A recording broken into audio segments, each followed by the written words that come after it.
welcome everyone for joining in this call for the second edition of the CEMS Worldwide Webinar Panel Series. Today we have Kanina Blanchard with us, Professor Lecturer at Ivey Business School. She's been teaching there the Global Management Practice course that I was lucky enough to attend. She's been working all over the world, and I'm actually maybe not the best person to talk about her story, but she might be a little better to talk about her story herself. So I'm going to give the word to her in a second.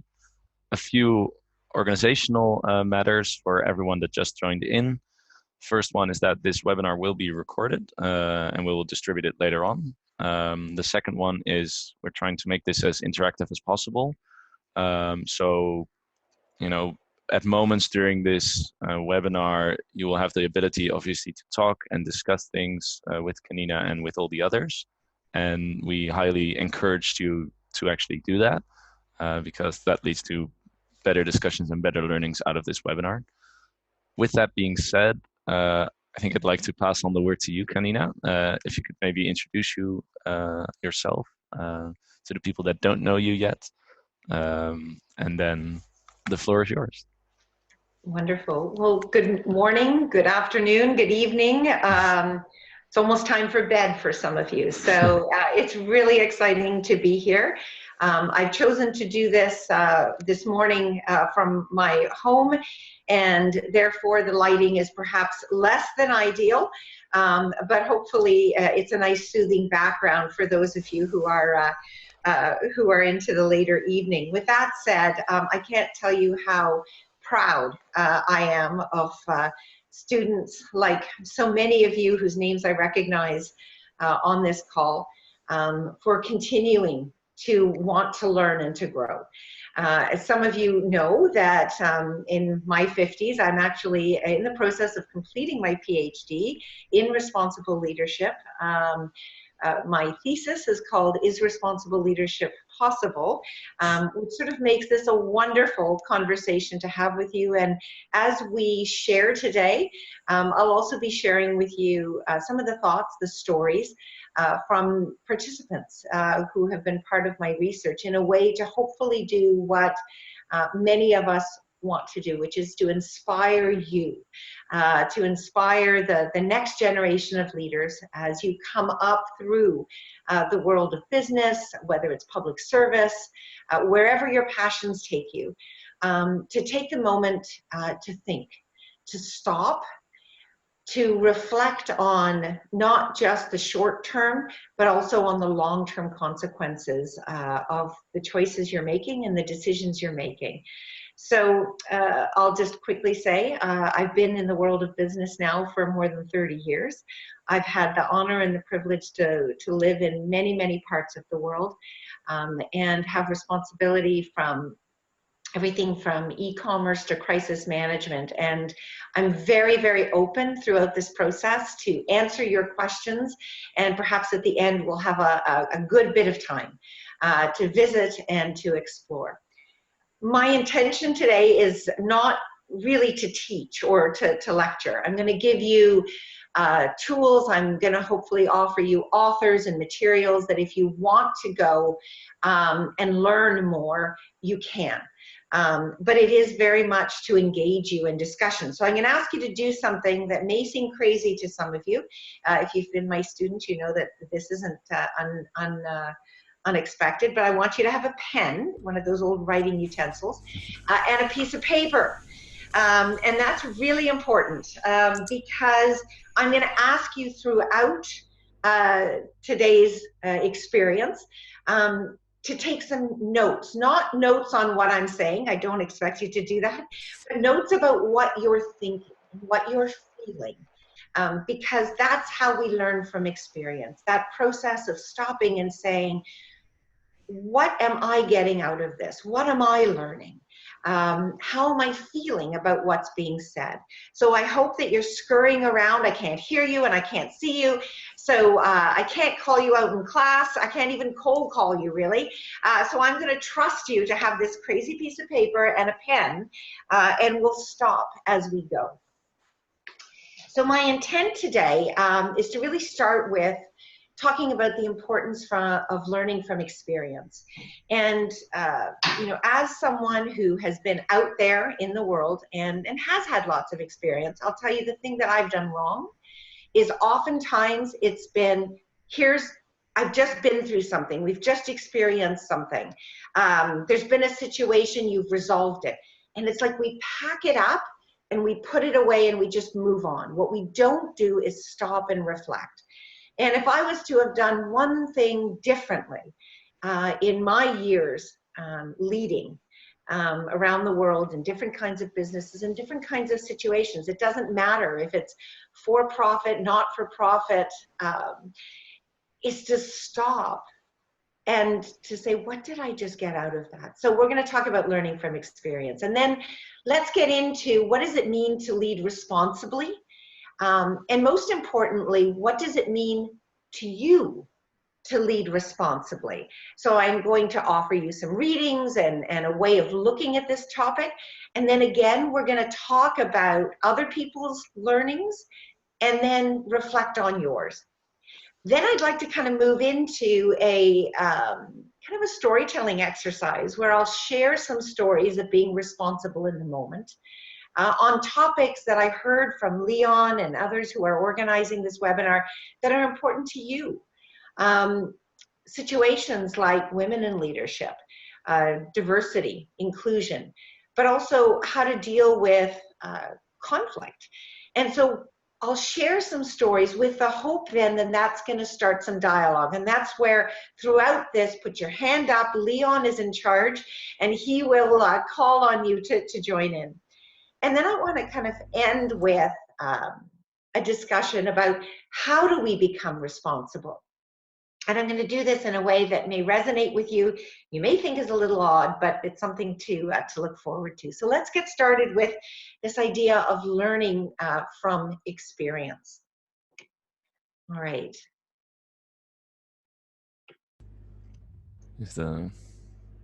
And for some reason, my slide isn't moving forward. And so Leon, I don't know if you're in a position to move it forward. Oh, there we go. It is. There we All go. right. Perfect. So when we talk about learning from experience, I'm going to put up a slide that's a bad slide. This is a good slide when you're doing a presentation. Welcome to a bad slide. But I'm just going to leave this up and we're going to talk through some of this. And I'm going to start with what I think is a wonderful quote. What we know of the world, we know only through our experience of it. And that stories provide a frame through which we share our experiences. The telling of stories then, amongst other things, situate our experience, which determines the meaning that we give to it. And I think that's such a profound quote and way of thinking about it, because we all might have the same experience. Many of you going through the CEMS program, many of you came to Ivey, which is where I've had the privilege of meeting you. But your experience of Ivey, while so much of it is the same, because you were in the same building, you were in the same class, you had the same professors, but it's the meaning that you've given to those experiences that matter. And so when it comes to responsibility, how you make sense of your experiences when you've come to have to make a decision that is responsible, however you define it. It's the meaning that you give to it that's important. And of course, this idea of experience being important, it's nothing new. It's not a new concept. Some of you can go back to the ancient Greeks. Some of you who are coming from Asia, think about Confucius's writing. Whether you're from India, so many of the great prophets, the great thinkers of humankind have talked about this. I present a quote from Dewey, who is an American educator and philosopher in a sense, and he talked about the importance of experience as well, and that stories can become valuable not only for yourself, but in sharing the stories. And I want to set this up because not only am I hoping to share stories with you, I'm hoping that some of you will feel comfortable to share your stories. And I will call out that one of the most wonderful experiences I have with CEMS students is that you're willing to share. You come to the table not just there to learn or get a piece of paper. What I see in you is a group of individuals who have immense experience, international experience, lived experience, speaking multiple languages, working in different cultures. And when you share, believe me, I learn as much from you as I hope you're learning from me or any of your professors. So I hope that you will share. So, bunch of words on a paper. Hopefully the point has been made. And you can come back to some of these quotes, some of these authors. The last thing I'll say is my passion for communication, for storytelling, for responsibility, very much has translated into my own research. And so in my master's, it was, I focused on women in leadership. In my PhD, I focus on responsibility and responsible leadership. But the way I try to bring the material forward, analyze the material, is through a methodology called narrative inquiry. And so that is about storytelling. And it's not a simple way of doing it. It is about how do we methodologically engage with people, have them share stories, and how do we then analyze those stories for meaning making. And so hopefully what you see is what I'm sharing with you isn't words on a slide. It's something that comes from my heart and it comes from my mind. And I hope that I can inspire you perhaps to look into the power of storytelling and also having a disciplined approach in terms of how we analyze and make sense from those stories. So what I'm sharing with you here is something that is not yet published, and it is part of my work, but I share it with you with the hope and the belief that this will inspire you. What I'm going to do is just take a pause and ask you to read this is called experimental writing. This is writing in verse. And these are the stories some of the participants in my research tell about when they experienced being called to the mat or being called out for not being responsible or for having to be responsible. And as you read this, you've got your pen and your piece of paper. Maybe one of these stories will resonate with you. I'm going to take a pause. Please take a read through, and then we're going to kind of work together on what these stories might inspire from you.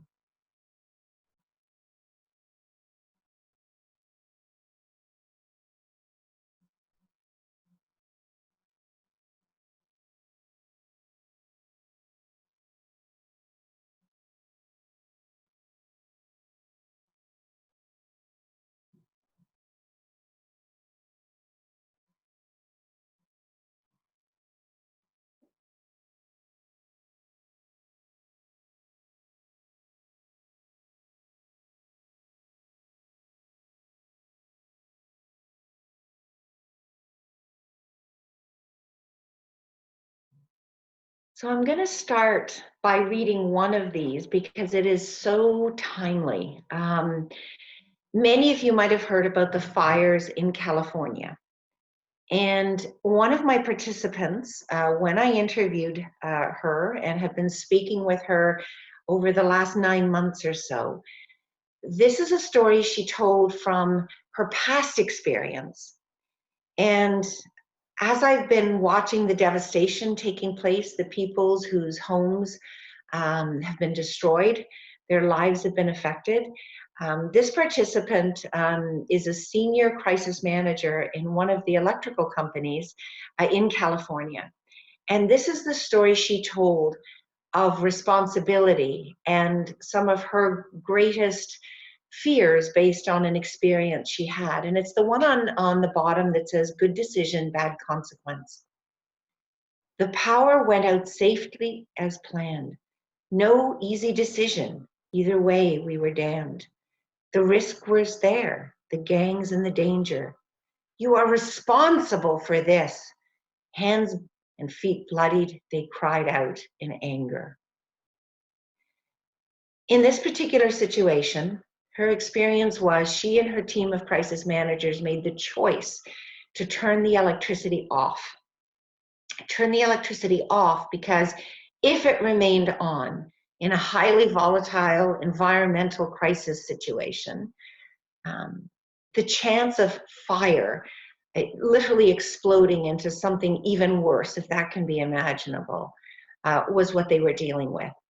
And in this particular instance, they made the decision to turn the power off. Unfortunately, a good decision, but the consequence for them in their team was the fires did not reach the community where they had turned the power off. And during the time the power was off, there was a great deal of violence and looting. And people and property were damaged, which if the lights had stayed on, if the power had stayed on, would not have happened. And that was the story she told me. And it made me think about how many times we try to act in a way that's responsible, that's right, that based on what we know and the facts that we have and the stakeholders we think about, it's the right thing to do, but it doesn't result in what seems like a right answer. Perhaps as I go through some of these stories, what I'm hoping is to see your hands come up. And perhaps you'll have a story to share. You don't have to share it in verse, but perhaps there's a story you could share with your colleagues about an experience that you had. Yeah, so for everyone in the call, you can just unmute yourself and feel free to share the story if you have any. I'm sure we should have plenty, but hey guys, can you hear me? Yeah. So my name is Neil and I'm talking from Sydney. So very good evening, everyone. Good evening. Thanks, Leon, and thanks, I can't pronounce it, Kanina, for today. So I will quickly share my experience. So I did an internship, and there, in the beginning, I didn't understand what exactly I had to do. And that is sometimes, all the students as us, we do when we go to offices and start working, we don't understand. And I was working with my team, and we said that maybe we should stop here and ask the manager that that we don't know if we are doing the right thing. And it was quite a while. It was like 1.5 months after we started doing the project, and the manager got a bit upset because he said, when we asked him, he got a bit upset because he said, yeah, you were going pretty all right, why are you guys not being confident about yourself? So we were like, yeah, we just wanted to make sure that we don't go too far, and then we come to know that that this was not what we were looking for. So to conclude, I would like to say that sometimes maybe, I guess, it's just about the confidence. You might be doing the right thing, but you're just not, nobody gives you the confirmation, which sometimes is what is required. But what do you think about it, Kanina? Well, I think that's such a relevant and real story. And I guess part of my thought is I applaud you, because what it takes is courage. We all lack confidence at times. And we need to have a foundation, people in our lives, a boss, a mentor that we can go to. So I applaud you for asking the question. I think that hopefully what your manager recognized out of that is not that you were perhaps not confident in the moment, but I hope what they did is recognize that what you were showing was genuine care and interest to make sure you were doing the right thing. What you can't control is necessarily how people are going to react, but maybe the takeaway for you and for others on the call is that when you are leading others, part of being responsible is recognizing that connecting back with them, for example, to help provide them with a check-in to say, how are you doing? Do you feel like you're on track? You understand what's going on? So the experience allows you both to reflect on your own, but also think about how you can take that experience and lead in a way that's even more responsible. That would be my thought back to you, and thank you for sharing. Yeah, my pleasure.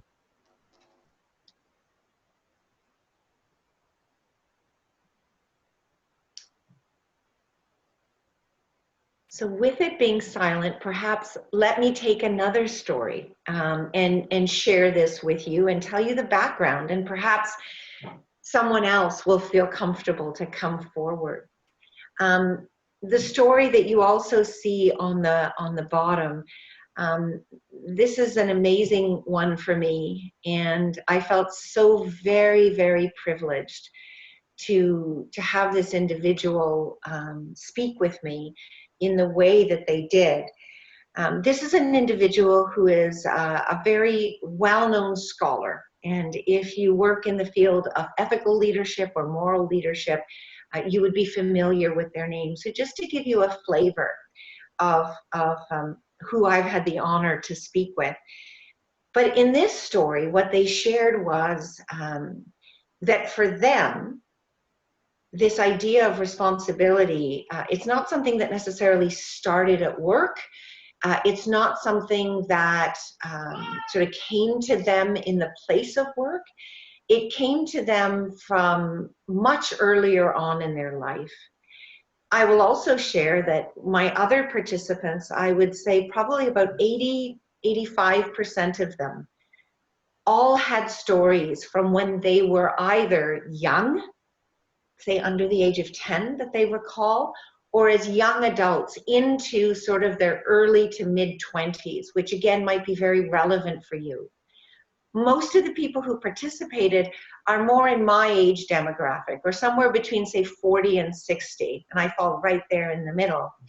But they didn't think about responsibility from way back when, until we started telling and retelling stories. So this individual's story, in a moment, everything changes. The phone rings. Parents, dead, injured, younger siblings at home. Get back. They need to be fed. You are responsible for this. It's the hand of fate. Your place is here. Your education can wait.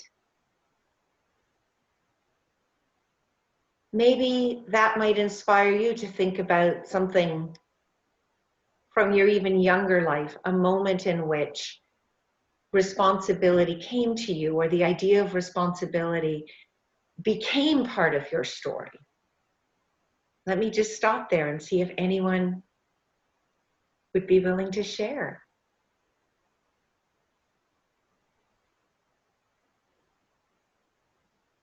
I'd be willing to share a story. So this is Christina. I also studied at Ivey Business School. So this one's more of like a personal responsibility example, also related to the family. So my little sister, one time, it was her first year of university, and so she was experiencing a lot of new events, a lot of new friends, and I guess an overstimulating environment. And at the time, my parents had gone on vacation. So during that week, I get a phone call from her, and she says, something really bad happened. I'm not feeling really great, and mom and dad are at home, and I need someone to pick me up. So she's in Kingston at the time at Queen's University, and I'm at Western in London. So we're on polar opposite sides of Ontario in Canada. So what I did was I said, okay, well, I'm responsible for her in this moment because she's called me. So what can I do? I could console her for a bit, but it seemed that she was really, really upset. I won't share what happened, but she was quite upset. So what I did was took a train to Mississauga, where I live, then picked up my car from my house, and then drove all the way to Kingston, which was like a 6-hour journey for me. But then in that moment, I really felt responsible for her. So as her older sister, we've been a year apart our whole lives. So she's just a year younger than me. So yeah, I guess in that sense, I don't know, whatever it is, it was just, she was my responsibility and I had to be there for her. And in this same situation, like my other plans, my education could wait for her. So for you, I wonder, Christina, for you, the learning you take from that and how that might be something that in the workplace you might bring that of yourself, or you might reflect back on that experience, given a circumstance that might come up with a colleague or a friend. And I hope perhaps that you'll write that down. I really encourage journaling because there might be a time where you think, I know I've dealt with this before, or how did I handle this? And if you've taken the time to write it down, it can make such a difference. Thank you so much for sharing that.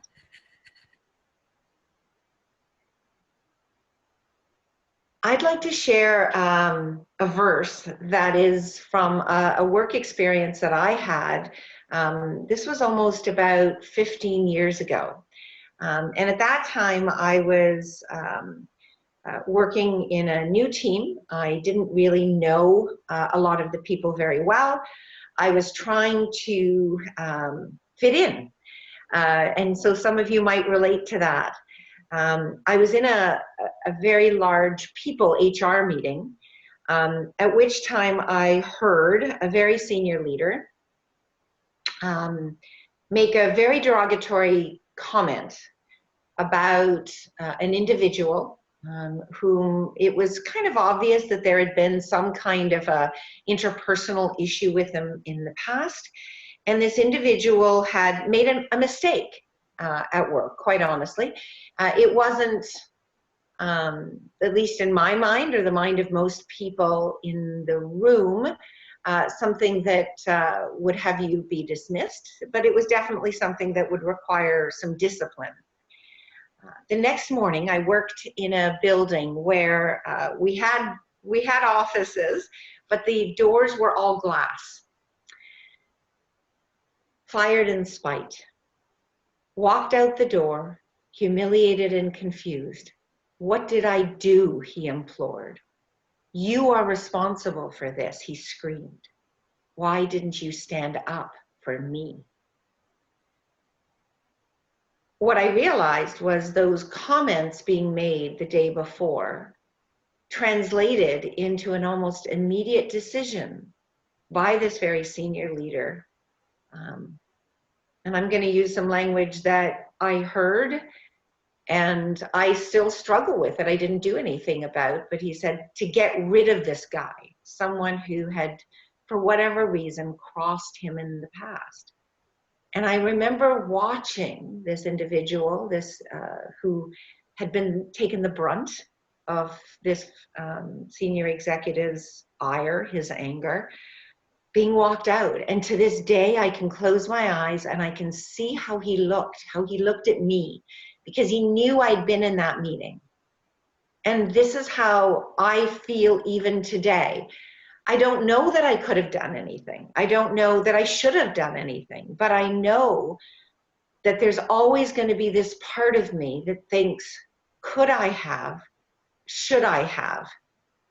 And it's an experience with responsibility that I've met so many leaders at all different levels of their careers that have experienced something like this or a moment like this. So let me pause again and see if there's, whether it's related to this story or any other, that makes you think about a time where someone expected you to be responsible and perhaps you stepped up, perhaps you didn't, perhaps you're happy with what you did, or perhaps like me, you think back, I don't know if I was happy with what I did.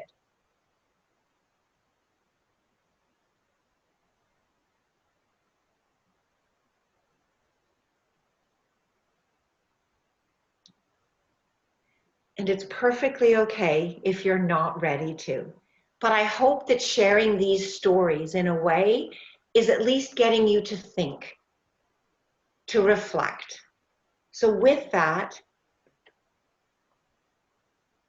I'm going to move forward into a discussion about what does it mean to lead responsibly, this word responsible.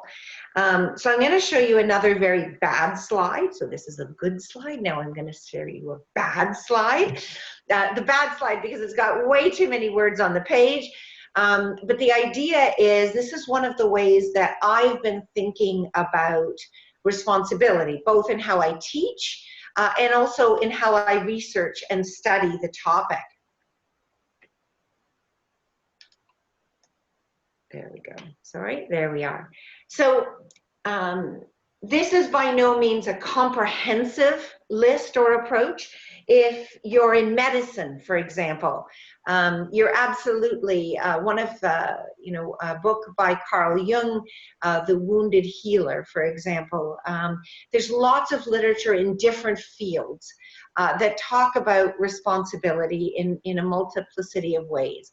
When it comes to business, what I've found is that this idea of leading responsibly is drawn upon from from four key areas. One is philosophy, one is the area of business and management, and then kind of from an overall sense of leadership and the study of leadership.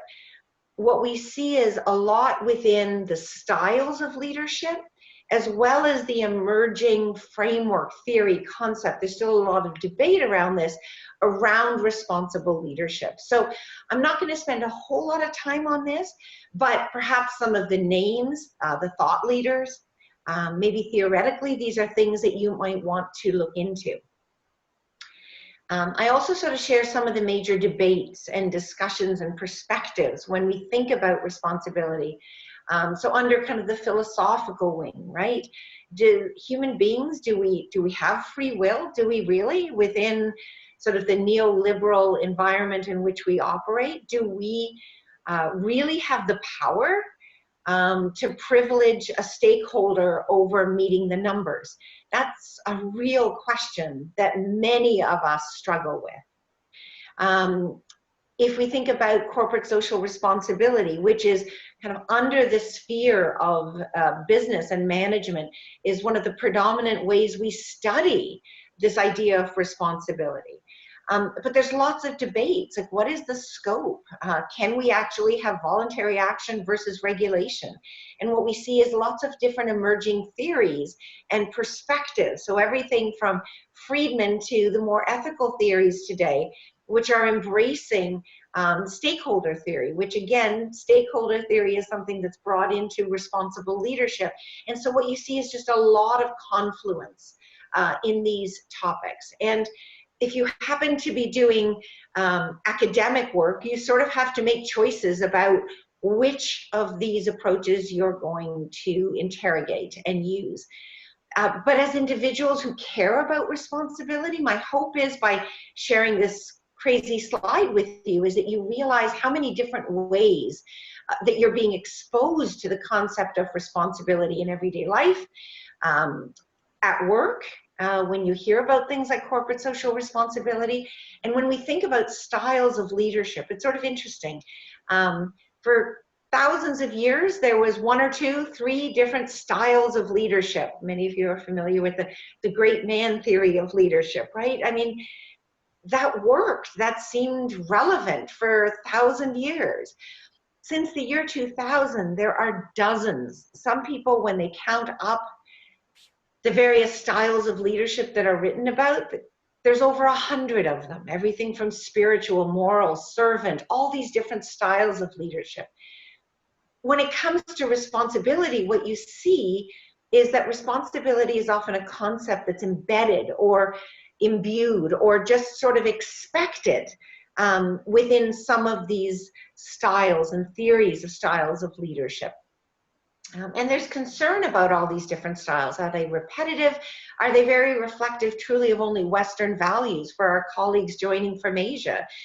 There are many theories and approaches that are more relevant in different contexts. Look at the global North versus the global South.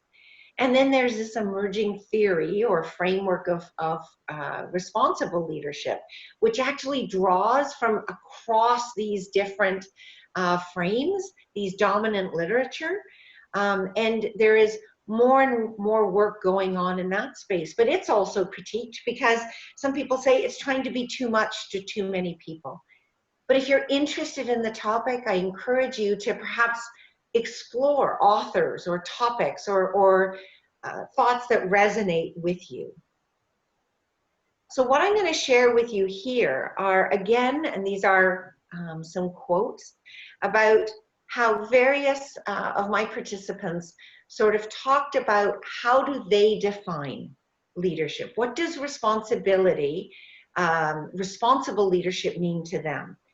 So I'm going to read a couple of these, and what I'm going to ask you to think about as you sit is hopefully, what do these quotes maybe trigger in you? And you've got your pen and your pencil, maybe you'll start to jot down, yeah, responsibility means that to me too. Or no, that's not how I see it. So let's kind of go through this process a little bit, and maybe you'll prepare, some of you will feel comfortable to share your thoughts about these experiences and these stories. So I'm going to start with what's on my top left. So for this participant, it starts from wanting to know what the right thing is. So this is an individual who has been in crisis and issues management for almost 40 years. In any situation, it's irresponsible to not want to know about what the right thing is. Then it's about doing the right thing. And this next sentence really resonates with me because I think of Foucault. Doing the right thing when no one else is watching. And doing the right thing and influencing others to do the right thing. I would say that is responsibility. A somewhat different take on it. This is an individual who started their career as a journalist, actually similar to myself, but then ended up working in more of the healthcare industry, dealing with many challenges and issues that come up in that industry. I remember being bullied as a child and seeing others being bullied. And I remember that finally at one point I fought back and the bullying stopped. In a way, I took my own power, the power to decide what I was going to do, and knowing that I had to live with the consequences. And she talked about what those consequences were for her and the actions she took. That's what I think responsibility is about. When you know something is wrong and it is doing harm or it could do harm, recognizing you can be the one to be responsible. Doing something with whatever power you have and being okay living with the consequences. I'd like to read maybe one more and then see if anyone would like to share their reflections or their thoughts. This particular quote is from an academic who spent years, first few years out of university working, went back to university and got a PhD in ethical leadership and was hired by a very well-known think tank around human rights. After spending some time in that role, was very discomforted. And I think you see this in the language. But I think it's pretty powerful. And it's, again, a very different take on how this person sees responsibility. One of the favorite mottos in business is what gets measured gets managed. And they, meaning business, always need to measure and manage everything. Otherwise, they don't feel they're in control and they get really anxious. Companies are trying to put issues and challenges like human rights into a box, put processes and controls and KPIs around it. But at the end of the day, you cannot reduce responsibility and doing what is right into economics. It can't be measured by money. That's what I've realized. This person's life trajectory then sort of reflects the choices that they've made around what they do, what work they do, and where they work. So let me take a stop there and see if anyone would like to reflect on what they've read here or something that you're thinking about what being responsible means to you.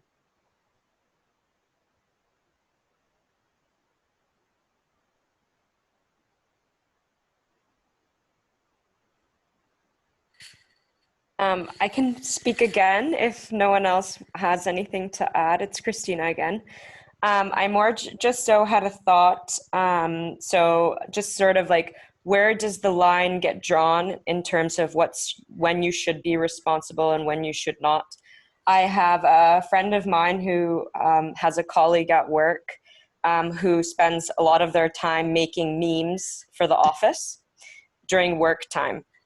And these memes are sent to, like, I think almost 500 employees. And everyone, I think I've been told that this person spends like tons of time at work, like even during meetings, making the memes.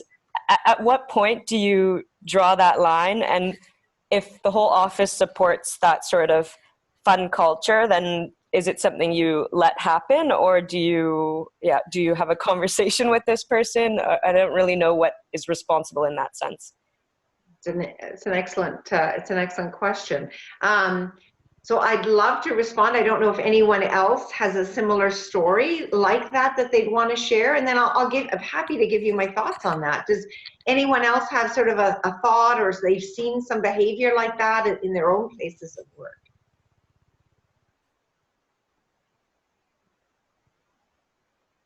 I mean, I think I also had kind of similar in my previous internship, because these days everything is going with all these virtual teams, and not specifically virtual teams, but within these softwares like Teams and Slack and WhatsApp chats, that like we also had, I guess, something similar, that we had one person who was always making maybe memes and stuff, but not as much, I guess. I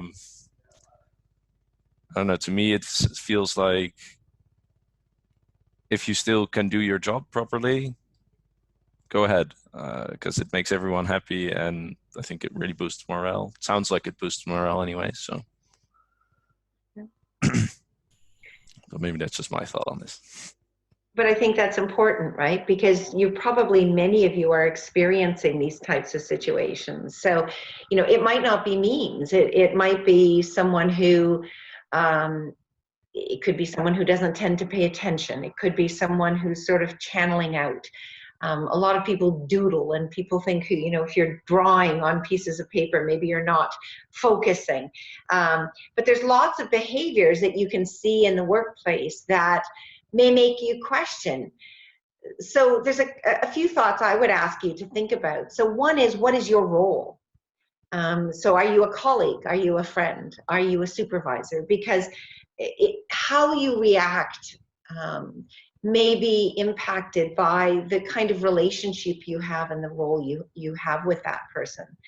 Another good place to think about is, what are the values of the organization? So we know, working in some organizations like Google, say, much more creative, different sort of ways of thinking and different norms that might be privileged or accepted than in other organizations. So there's a certain amount of context that is so important to think about in a situation like this, because I don't know that there is one right answer. However, I will share with you that I've seen too many times individuals who make choices to do things that seem nice. For those of you who have been in case competitions, for example, one of the complaints we'll often hear is, this individual was so great in the team, they made us dinner, they helped us with this, they helped us with that, but they actually didn't help with the work. So a question to ask yourself is that person doing the meme because that's all they feel they can contribute to the team? Is it that they're not confident to bring their own skills and knowledge to the table? Why are they making that choice? Is it a healthy choice, or is it sort of a behavior that's trying to make them feel like part of the team? But for some reason, it's actually them sort of isolating themselves from the discussion and the debate. And there isn't a magic answer for that, but it is a question I'd encourage you to think, because ultimately, in a world where, like it or not, we are judged by economic metrics, when it comes time to have to reduce numbers or reduce headcount, if that person is not being recognized as part of their performance for making nice memes, or for making dinner, or for being a wonderfully happy person in the office, but they're not getting their job done, are you really helping them by not speaking up or asking a question? So it's very contextual. But I think the main point I'd like to make is it's always important, I believe, to be someone who brings your best self forward in a place of work. And part of that is absolutely contributing to the morale. But how you do it should also be recognized if it's legitimate in your job description, or something that your own leadership and management recognizes as a positive. Otherwise, as an individual, they may be in a situation where they become someone who's nice to have around, but not someone who's vital to have around when you have to make those very tough choices of who stays and who goes. Great, thanks, Kanina, for the response. You're welcome. Any other thoughts or comments? So I have one. Hopefully you can all hear me. One thing that I've really struggled with, so recently I was promoted into a project management position. And one of the things that I have really struggled with is in the top left corner here, what is the idea of what is the right thing? So I have a very close relationship with my team members. I try to get them to give me feedback on if I make a decision and they would have made a different decision, what would that decision have been, what decision would they have made and why? And granted, albeit they'll do it in a very respectful way, but some of the times you hear things and it's, oh, well, if I had to make this decision or if I was in your place, I would have done X, Y, and Z instead of A, B, and C. And in that situation, the idea of measuring yourself as a leader or yourself as a leader who is acting responsibly based on other people's opinions can be very hard, because sometimes I'll hear things from my teammates that I would not have even considered, and I don't necessarily agree with. But on the other hand, something that I consider to be the best option, they might not have agreed with. So how do you really determine what that right thing is? And is it okay for your right thing not to be anybody else's right thing? Well, that's a brilliant question, Joe. And I think it's one that many people struggle with. And you struggle with this in your personal life, and you struggle with it in your family life, with friends, and absolutely at work. So I think one of the most difficult things about being in any leadership position, I had a wonderful boss named Tommy Block, and I'll say his name because he was magnificent, but he would say to me, Kanina, remember one important thing: leadership is not a popularity contest. It is not about necessarily being liked, it is about being respected. And if you're in a role and ultimately as a leader you need to make a choice, I applaud you, and I always recommend that you want to create an environment that's inclusive.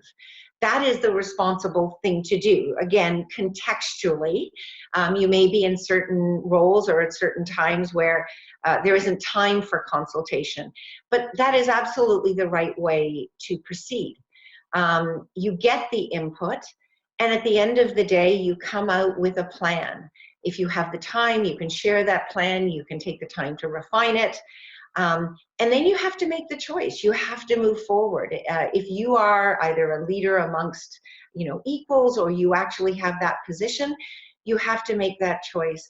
And part of it is being able to say, I believe it. Did you do everything responsibly that you could have to get people's opinions and their perspectives? At the end of the day, the fact that not everybody likes what you did, you know what? That's okay. Because if everyone likes what you're doing, you're probably not leading. On the flip side, then, when people aren't happy, responsibly, you can have conversations with them. You can absolutely talk to them about, I respect that you have a different opinion, and I'm happy to chat with you. I'm happy to explain to you again why I'm taking this approach. But at the end of the day, this is the way we need to move forward, and you have the support from your leadership. But it's difficult, and leadership is not a popularity contest, and being responsible and sometimes making choices that privilege what's not the norm or what's expected can be very stressful indeed. But it sounds to me like you're doing your job and you're going to learn as you go. Thanks, Kanina. You're welcome. Let me move forward. So from a perspective of time, I'm looking, and we actually have about 5 minutes left. I was about to say, we can probably take a bit longer if people are still able to continue in the call, I guess. But yeah. And I will be happy to stay on as long as others wish to. But why don't I wrap with a few key messages, and then we can continue. So when we talk about how do we become, there's a few pictures here, but they signify certain things. So as I've been speaking with my participants and individuals in my research, as well as through my lived experience, I think one of the most important things, starting on the far left, is really building a solid foundation. And it starts with some of what we're doing here today. How do you understand responsibility? What's important to you? What are you going to privilege? Who are you going to privilege? Oftentimes in a meeting, you tend to listen to the person with the loudest voice or who has the highest position of power. But are they the person who truly knows what's going on? It's in our everyday actions that we build that foundation.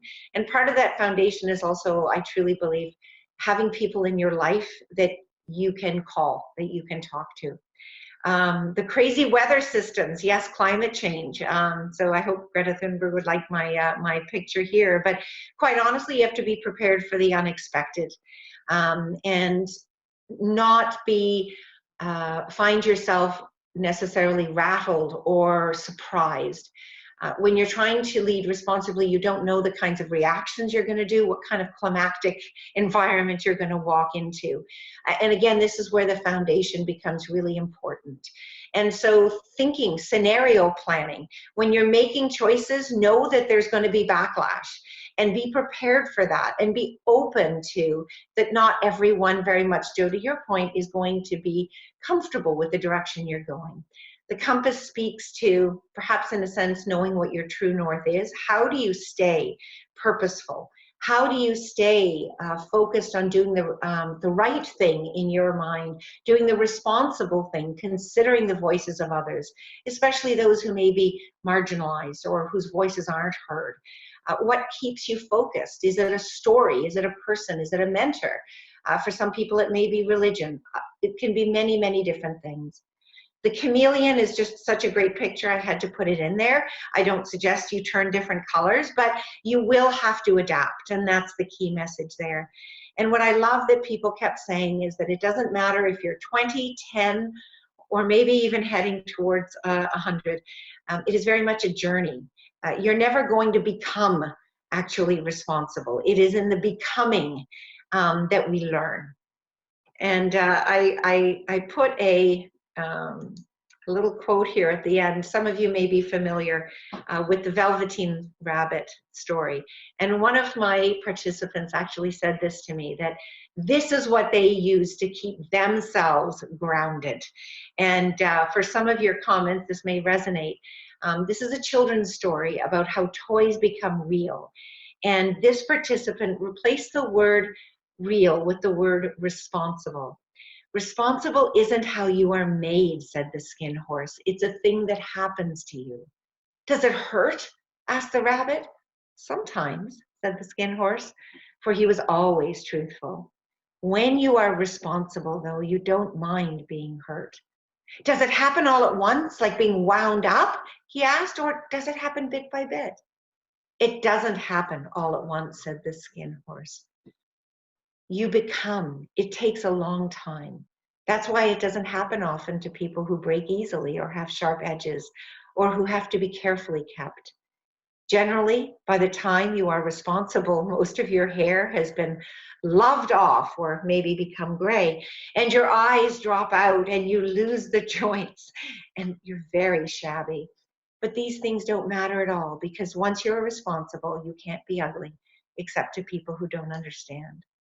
So I hope as we wrap this up, maybe you're a little more interested, a little bit more excited about going on the journey to be responsible.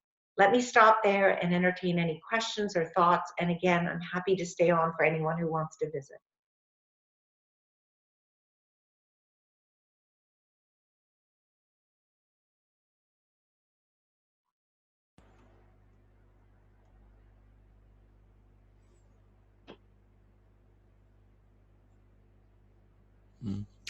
No questions yet, I guess. There'll most likely come a few questions, hopefully. You can also type the questions in the chat if you're currently not in a position to actually speak up, or if your microphone's broken or something. So feel free to also ask a question in the chat.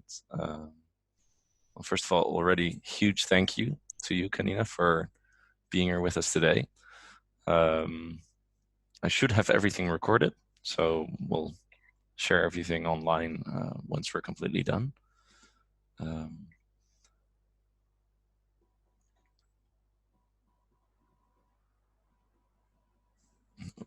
No questions yet. A little bit different of a process, right? Yeah. To encourage you to think, as opposed to there's no right answers here. Yeah.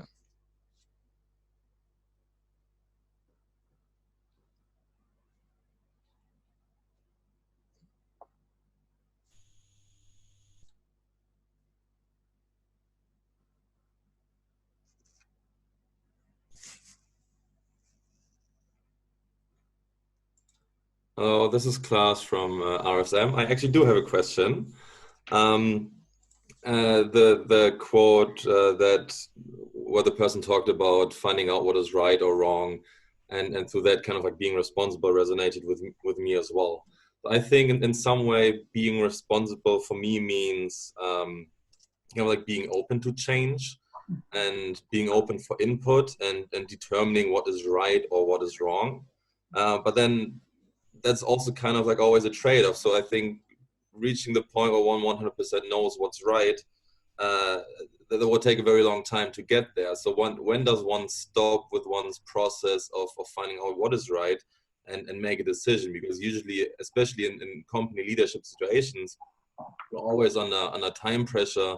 We're being paid by a company that have certain expectations. So when do I start looking into this and when do I stop looking into what is right? I feel like that's the big issue. And how do I maybe start this conversation with an employer as well, with the company that I work for? What do they expect from me to do in these situations? For example, I might feel like I'm not comfortable with a certain action because I didn't have the time to look into it, but my boss kind of like wants me to move forward. So this is kind of like something that I'm thinking about. Maybe you have something on that to share as well. I think that's that's such an honest and a real challenge people have, is that at the end of the day we still have to make a decision. And I think that's why in some of my work, what you realize is that's one of the biggest struggles people have, because at the end of the day you have to make a decision. And in that moment of making a decision, what I would offer you is, I've just put up the quotes again, and I really like the one in the middle on the right side, because I think it sort of speaks to that a little bit, which is, you might have 5 minutes to make a decision. You don't have 3 days to think through things. But regardless, if you can ask yourself in that moment, all right, have I thought about other people who are going to be affected? What if responsibility in making a decision is always, what's going to be most cost effective, what is going to be productive, what is going to generate the most profit. It's actually very easy, right? I mean, that's why the numbers are easy, and responsibility and ethics and these things are messy and difficult. So if you're working for an organization, first of all, that cares that something else other than just those simple metrics matter, then I would say in the moment, if you have 5 minutes or 3 days or 3 hours, which of your stakeholders are affected? How are they affected? Who are they? And does their perspective matter, and should it matter in that situation? And I'll give you a quick example. I remember one of my bosses, Jim Giroux, he basically had to lay off an entire department. And this was a department he had built over many, many years. These people were friends, they were colleagues, but they were people who had become literally like family. But it was the right thing to shut down the department for a lot of economic reasons. What he did, though, is he spent a couple of weeks, he pushed back and said, look, I want to do this right. He made a proposal to what that right would look like. And what he then did is he worked with an external supplier to come in to provide those services, and provided everyone that worked in that department with the opportunity to try to get a job with that supplier. And so when the announcement was made, the department was shut, but everyone had a chance to work for the supplier, which would then provide services to the company. I hope that makes sense as a story as I tell it. But to me, there's an example of saying he asked for extra time. It took a lot of emotional energy. It took a lot of social capital for him to do that. But in the end, even though some people didn't end up with jobs with this outsourced company, many, many people did. And so responsibility in that situation can't be judged by did everyone get a job, but he tried and he did everything that he could to consider the interests of stakeholders and still met the company's needs. Does that always work? No. Will it always work? No.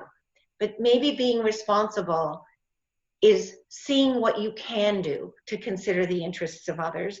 When you're unable, you can't win every, but can you try, and can you consider these aspects when you're making your decisions? I hope that's a helpful story. I think it is a helpful story, and thank you for sharing that. It provides an interesting perspective on the question.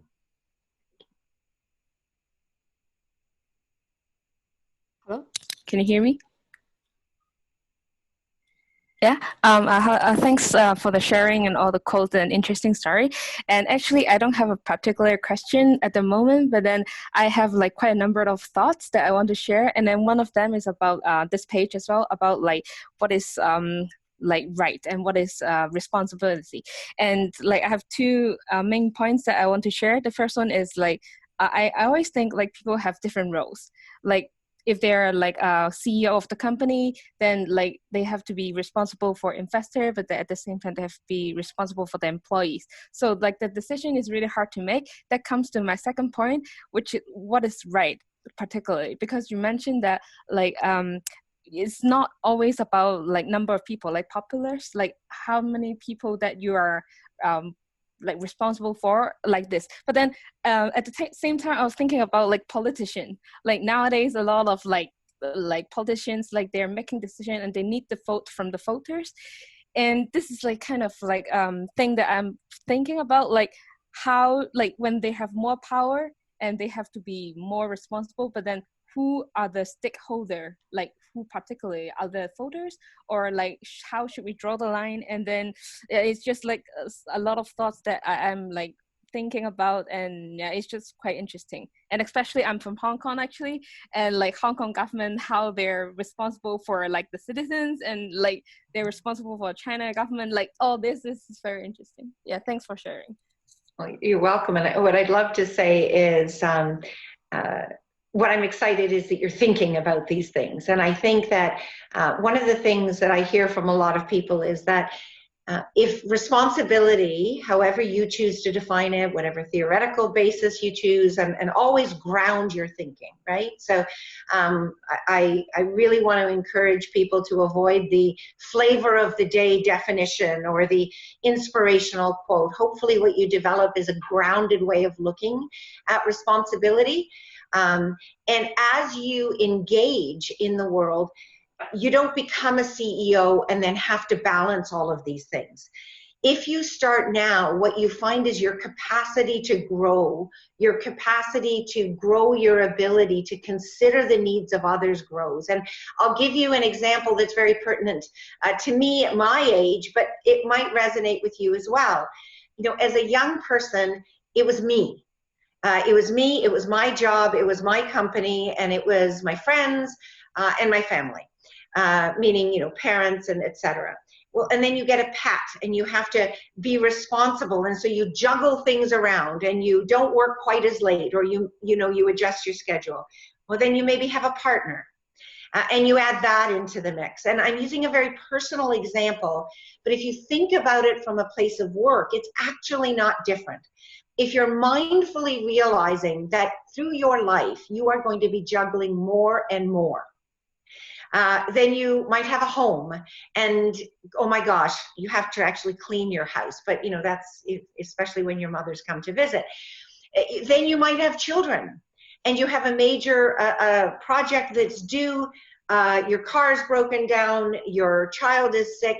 You have to balance all those stakeholders. So part of this idea of becoming is embracing the fact that by living and living consciously, and being conscious about wanting to be responsible, if you start stopping yourself now and saying, wait a minute, I didn't think about this, you'll grow that capacity.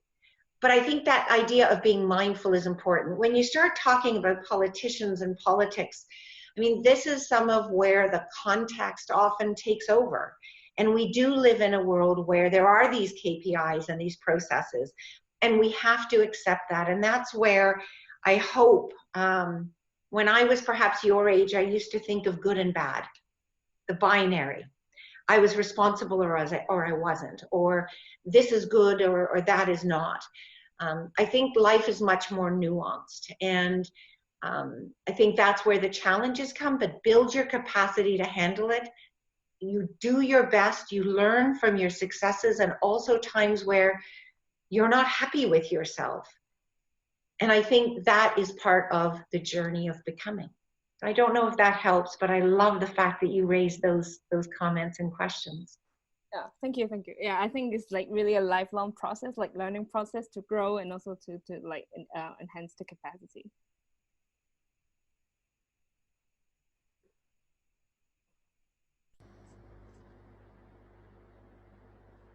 Perfect. I'm not sure if we still have any other questions popping up, maybe. Yeah. I would have a question. This is Maike from Switzerland. Hi, Maike. Well, first of all, thank you for your inspiring online lecture. It gave me a lot of food for thought, and like I feel like I could probably spend 2 hours thinking on this, and then I would have a lot more questions or things to share. But I found the method of the poems, like you put the experiences into poems, quite cool. And I was wondering, are those people putting them in quotes themselves to kind of reflect on them, or do you use those quotes to get people to talk about experiences? Like, what's the main reason, or how does it work, this methodology? So in this methodology, individuals actually, so I have over 500 pages of interview, single space. So there's a lot of material. So after we kind of have multiple conversations, so probably with most of my participants, I've had somewhere between 2 to 4 hours of conversation with them. And out of those, then I ask them to reflect, to share a story of when you were asked why you hadn't been responsible, or a time that you remember being responsible. and we sort of pare that down. And ultimately, it's sort of a co-written experience with them. In some cases, people have written it absolutely themselves. So the one in the middle that says what matters, this was actually completely written. The sentence, you are responsible for this. My only ask is that they include that in their writing. And that's sort of the approach. And so you see a slight difference between each one because the stories are different, the way they're telling it, whether it's from childhood or something fairly recent. But it's a way to express themselves. And what I would close by, Micah, is saying that oftentimes what I've found is that in some cases I have 3, 4, 5 stories from any one individual. When that story is finished, they actually start realizing the connections between their stories. Oh my gosh, I remember when that happened and I did this. And so this comes to the joy and the opportunity to speak, all of you. If you're in your 30s, 40s, and 50s and just starting to make these connections, the learning is going, the learning isn't happening until you're much older.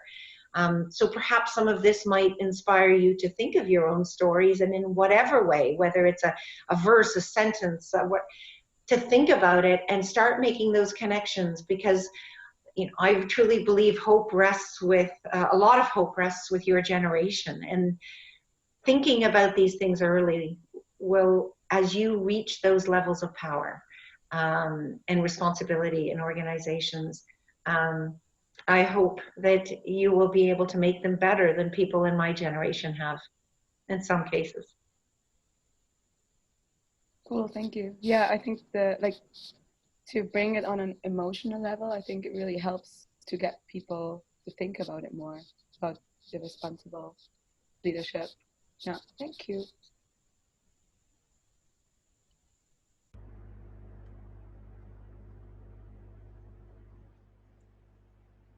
All right. So if there's no other questions, then I think we can wrap it up. We're already 50 minutes over time anyways, so I think that's a perfect moment. Again, thank you so much for being with us today, Kanina. And I'd like to thank everyone who also participated and listened in today as well. If you have any questions, ask us through whether that's the Facebook event or through email to the student board. And yeah, I think that was it for today. Thank you so much for being here today. Wonderful. And of course, anyone listening, or if it's ever helpful, reach out, kblanchard@ivy.ca. Would be happy to follow up with you one-on-one. A bit of a heady topic on a Friday night. So go and enjoy yourselves now. You're done. And it's beautiful that now actually it is kind of light in the room where you are. So as you mentioned before. All the best. All the best. Thank you so much for being here. And with that, I'd like to close off the second edition of the CEMS Worldwide webinar panel series. Thank you. Bye-bye.